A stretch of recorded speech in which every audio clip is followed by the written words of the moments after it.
All right, well, some of y'all may remember this. This is my uncle / mine / whenever, or he needs it back, whatever you want to call it. A Coon 4-basket tedder. We're going to go ahead and we're going to air up the tars on it. I see one of them went flat back there.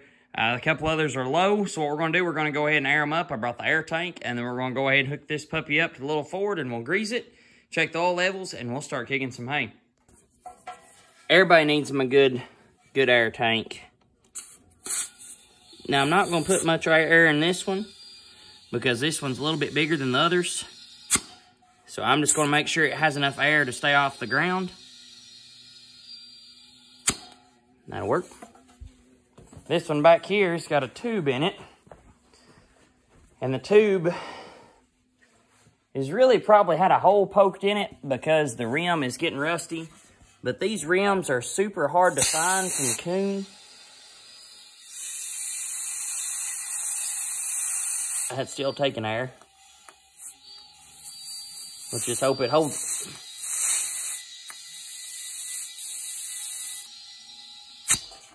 We'll see how long it gets us. Anyone else have a problem with these things? I've never really had one sting me. They're aggravating. Listen, he's wanting to come out of the hole here. I swear I still can't get over how easy this thing starts now. Now watch it not start. That's pretty sweet. We do have to unhook my layoff plow, so we'll go ahead and get that done. So there is something missing. We're going to go on the hunt and see if we can find it, and I'll show you how it all goes in. Something being there and something should be being there is another thing.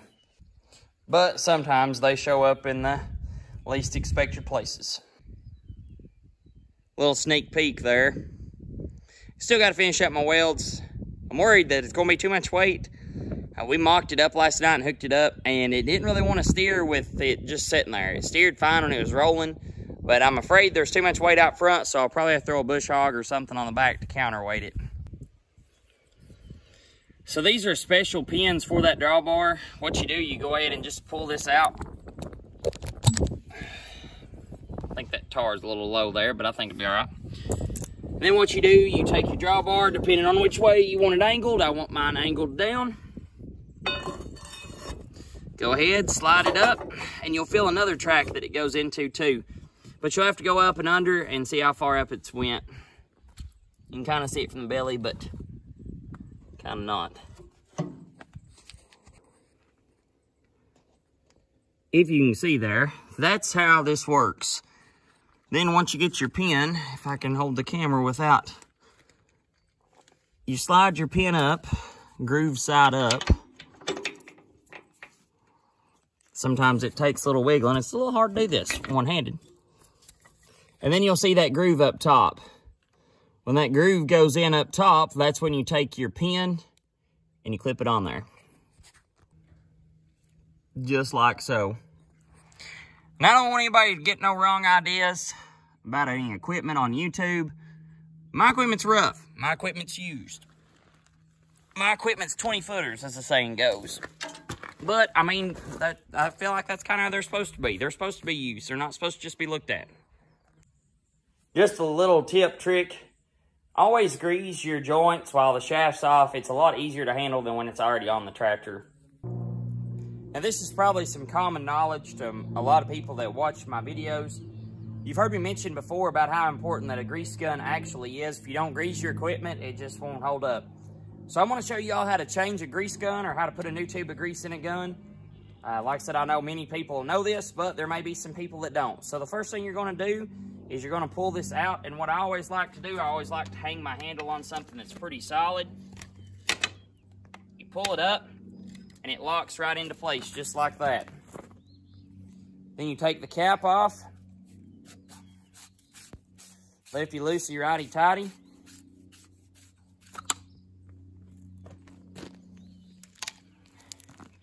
Take your finger, if it's a little rough, I'll teach you a trick.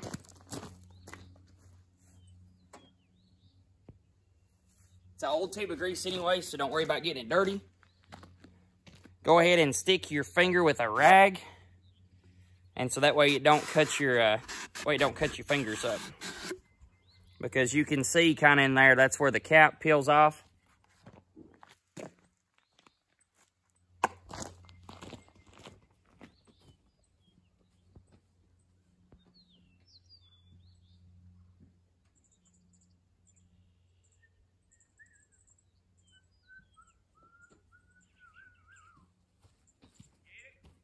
Yeah.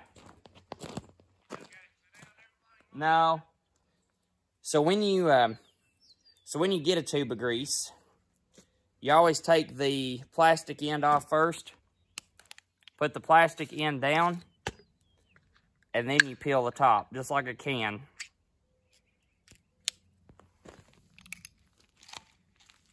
Put your top back on.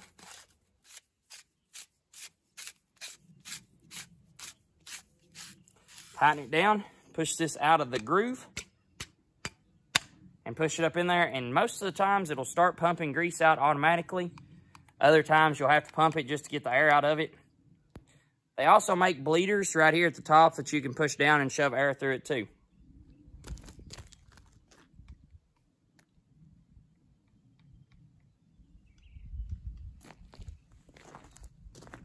Which may be what I have to do.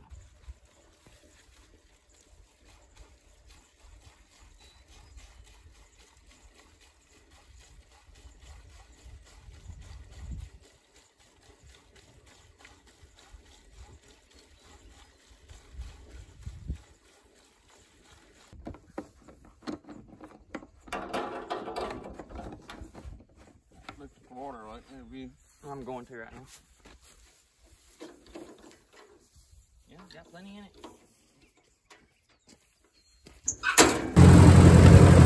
Well, I made sure that we got everything in order before I started videoing. I'm on about my third pass right now.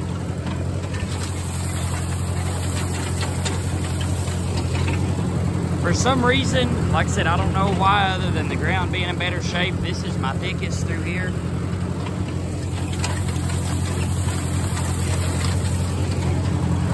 And even then, it ain't really that thick. But like I said in my other videos, I'm going to mow it.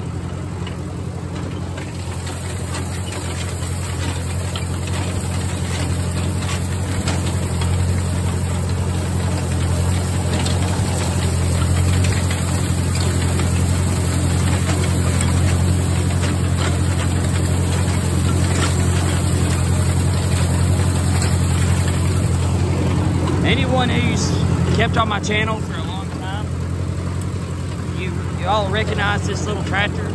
We call it Little Red. Just a little backstory on Little Red. My grandpa bought a 2600, I believe it's either 2000 or 2600 brand new.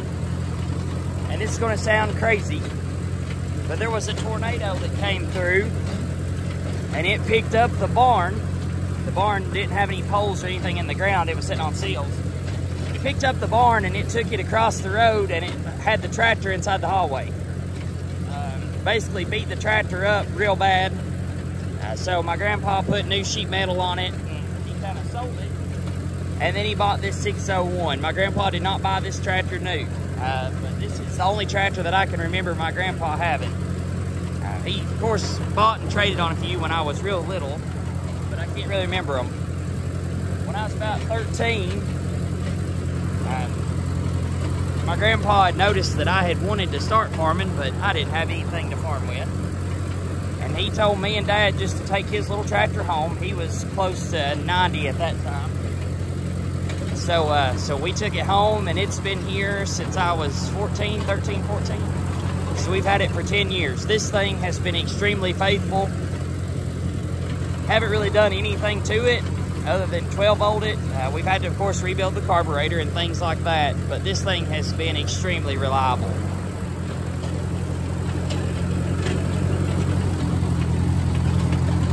Now, once you get up there in front of the old house, it gets real thin. This is mediocre hay right here.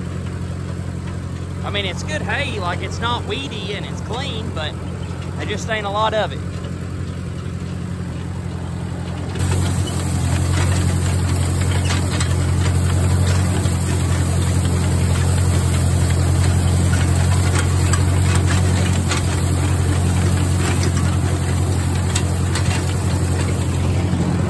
Like I said, you can kind of see right there where it starts getting pretty thin. We're starting to come into some of the thinner stuff.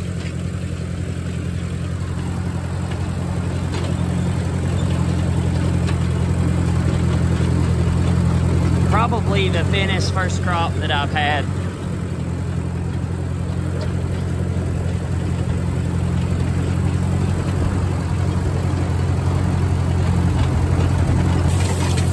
Now the tedder was a pretty sweet deal, I'll have to say. My uncle bought this tedder, I want to assume probably brand new. I can remember as a kid, they had a 42, 43 Massey Ferguson that they bought brand new. I've got two uncles, and so one of them had bought one. And I can remember kicking hay with my cousin, and probably a 4 or 5 year old kid, pull up this tedder. One time we flipped up a stake through it, you know, those 4 hammers. Anyways, my uncles ended up buying a big chrome tedder, and they parked this one, and it sat in the barn for probably 10, 11 years, and then this past summer, me and my cousin got it out, and I said, we'll see if we can use it. So every time I'd see my uncle, whether at his house or a church, wherever, I'd be like, price me the tedder. And he said, you just use it until I need to borrow it. So, really can't beat that. But now I want to show on this channel that it is possible to chase your dream and not spend a lot of money. You can't even really buy a good truck, and when I mean a good truck, like a newer one, for what I've got in all my equipment. So you just have to look around, Facebook, Craigslist, neighbors, whatever, and look around, tell them what you're doing, tell them you're trying to start farming. And a lot of times they'll cut you deals on the stuff. Sometimes they won't, but a lot of times they will. So yes, it is possible to have fun and not spend a lot of money. We got it all kicked. Sorry I didn't get any footage on a tripod. I was really worried about just getting it going. Getting it finished. We've got church at 7 and it's about 6:05. I've got Dad up there. He's fired up my welder. We're going to finish out welding a little bit on this quick attach. It's on the 4000. So I'm going to go ahead and park this one, take that up there and see if I can get some footage welding. And then we'll wrap up this video. We're going to be using my Miller Trailblazer 44G. We're going to be running some uphill 7018. So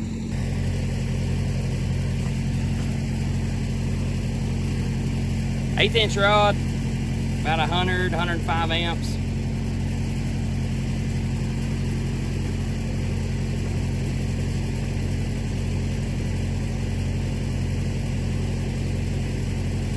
Doing the whip and pause method.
Good enough for farm weld, right?